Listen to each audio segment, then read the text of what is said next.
Hello friends, welcome to gardening with Ayan. আজকে চলে এসেছি আবার একটা নতুন ভিডিও নিয়ে। বন্ধুরা, তোমরা যেমনটা দেখতে পাচ্ছ, এইখানে একটা ডালিম গাছ রয়েছে এবং দেখো এই গাছটার বয়স 6 মাস। ঠিক আছে, তো গাছটা আমি ভালো করে দেখাবো। তার আগে আমি দেখাই, এই গাছটায় সুন্দর সুন্দর ফুল আছে। এর মধ্যে স্ত্রী ফুল, পুরুষ ফুল, দু ধরনেরই ফুল আছে। আরও ফুল আসছে, নতুন ডাল ছাড়ছে।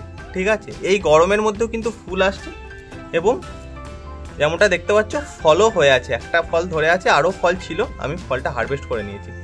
তো এই ধরনের ডালিম গাছে, এত ছোট একটা টবে লাগানো এই ডালিম গাছে তোমরা বা বেদানা গাছে তোমরা কিভাবে ফুল ফল পেতে পারবে এবং কিভাবে এই যে ফুলগুলো কম ঝরবে এবং স্ত্রী ফুলের পরিমাণ বেশি হবে, যেখান থেকে ফল উৎপাদন হবে, তো সেই রকম ফুলের সংখ্যা কিভাবে বেশি আসবে সেটা নিয়ে আজকের ভিডিও। তো বন্ধুরা, চলো ভিডিওটা শুরু করা যাক।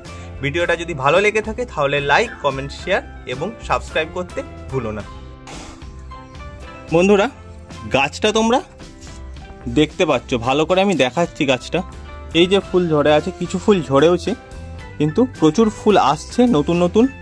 এই দেখো ফুল আসছে, এখানে ফুলগুলো দেখতে পাচ্ছ, নতুন ফুল কিন্তু প্রচুর আসছে এবং নতুন ডাল ছাড়ছে এবং গাছটার গ্রোথ কিন্তু খুব সুন্দর। এই গরমের মধ্যেও সমস্ত প্রতিকূলতা কাটিয়ে কিন্তু এই গাছটা খুব সুন্দর গ্রো করছে।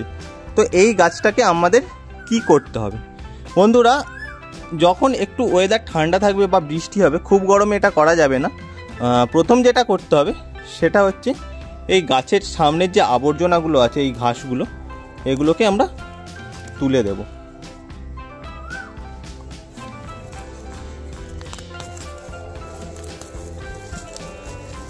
ভালো করে গোড়াটা এইভাবে পরিষ্কার করে দেব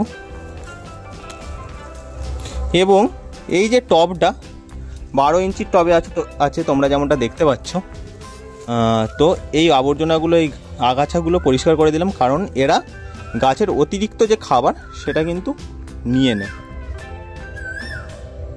সামান্য কিছু যত্নে এবং সহজতম উপায়ে কিভাবে ডালিম গাছে ফল ফুল আনা হয় এবং ফুল ঝরা বা কুঁড়ি ঝরা এই সমস্যার প্রতিকার করা যায়, সেটা নিয়ে আজকের ভিডিওটা আমি দেখাবো কিভাবে হয়।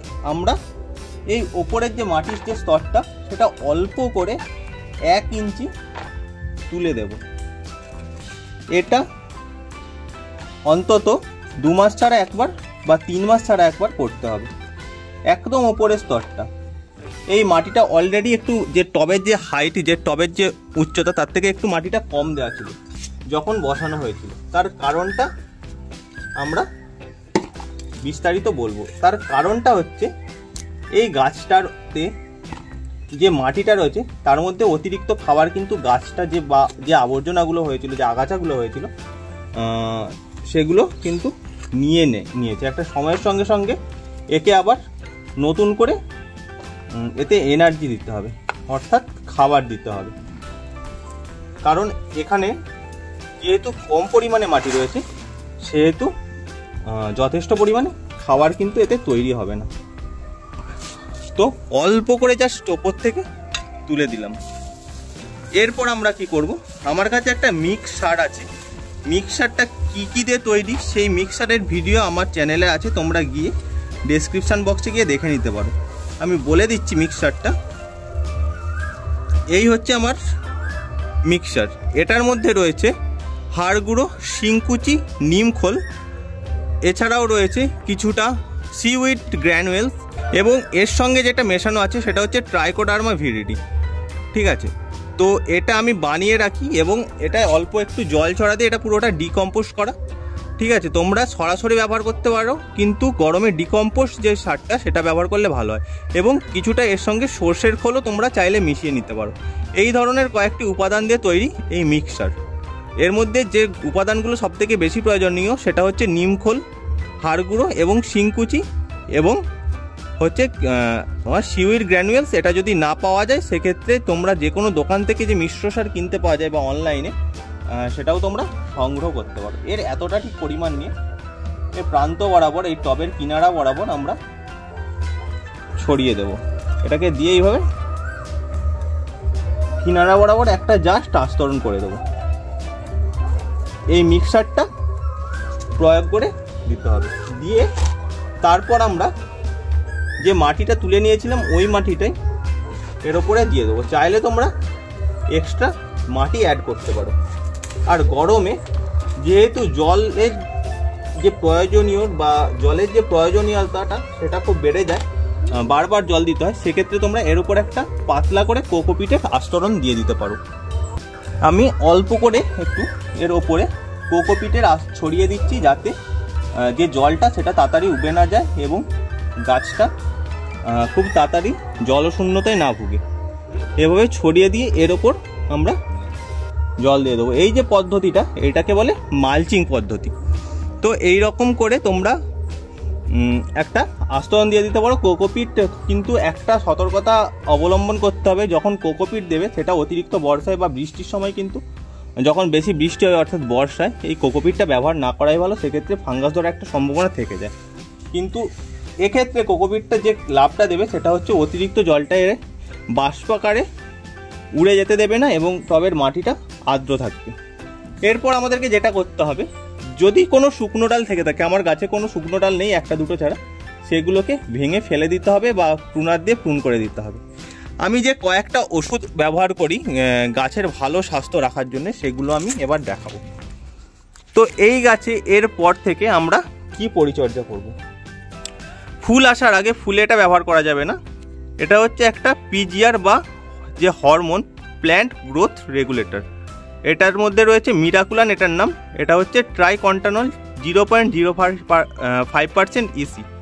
এটা আমরা যদি দিই তাহলে ফুল যেগুলো নতুন আসবে এখানে স্ত্রী ফুলের সংখ্যা বেশি বৃদ্ধি পাবে, গাছের সর্বোপরি গ্রোথ ভালো হবে এবং ফুল ফল ঝরার সমস্যা থেকে সমাধান হয়ে যাবে। এটা মাসে একবার তোমরা গাছের যখন ফলন নিতে চাইবে সেই সময় এই মিরাকুলানটা ব্যবহার করতে পারো।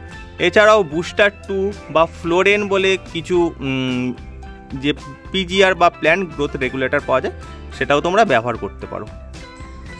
বন্ধুরা, এটা হচ্ছে এসওপি বা সালফেট অফ পটাশ।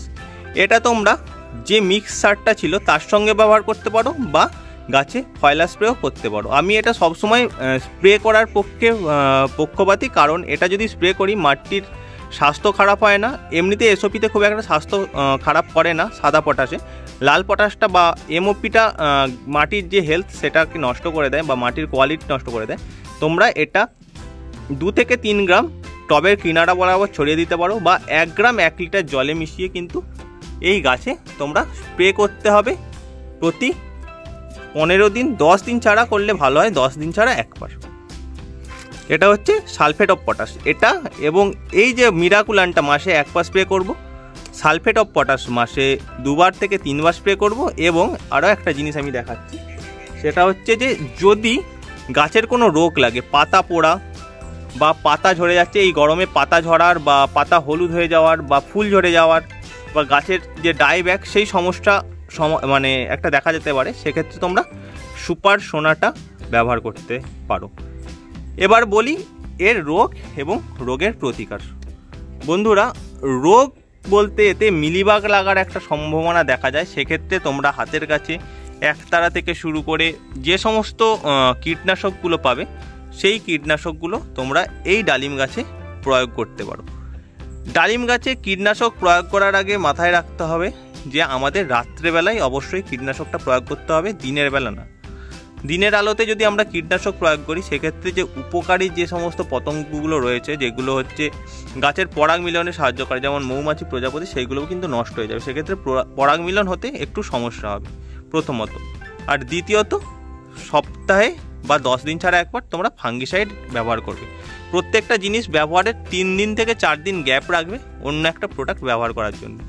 এছাড়াও এই যে পাতা পুড়ে যাওয়া, এই ধরনের সমস্যাগুলোর জন্য তোমরা এপসম সল্ট ব্যবহার করতে পারো বা ম্যাগনেসিয়াম সালফেট MgSO4, এই জিনিসটা তোমরা ব্যবহার করতে পারো। অতিরিক্ত গরমের জন্য এই পাতার কিনারাগুলো পুড়ে যায়, সেক্ষেত্রে এপসম সল্ট ব্যবহার করলে সাধারণত এই সমস্যা থেকে দূর হওয়া যায় কিংবা এই সমস্যাটা হয় না। তো বন্ধুরা, ভিডিওটা দীর্ঘায়িত করব না। এই সামান্য যত্নেই কিন্তু এইটুকু টব ভর্তি কিন্তু আমরা ছাদে ডালিম বা বেদানার ফলন পেতে পারবো। তো আজকে ভিডিওটা শেষ করছি। ভিডিওটা কেমন লাগলো তোমরা জানিও। যদি ভালো লেগে থাকে তাহলে লাইক, কমেন্ট, শেয়ার এবং সাবস্ক্রাইব করতে ভুলো না। দেখা হচ্ছে আবার একদিন নতুন কোনো ভিডিও নিয়ে, ততক্ষণের জন্য বাই।